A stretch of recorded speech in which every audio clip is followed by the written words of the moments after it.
Our Bites of the Week comes from two politicians who are eyeing the Southeast Clarendon seat, Patricia Duncan Sutherland of the PNP and the JLP's Pernell Charles Jr.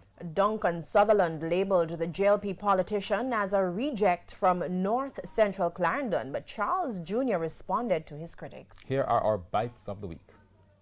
Bites of the Week. The truth is that both Robert Morgan and Pernell Charles wanted to run in North Central Clarendon, and the Labourites from North Central Clarendon, none of them could even win up there. They couldn't even hold a selection conference. I hear that I've been called reject, riff-raff, all type of things.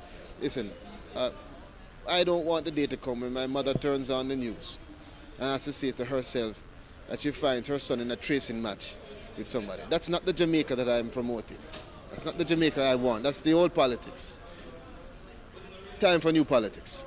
Bites of the Week.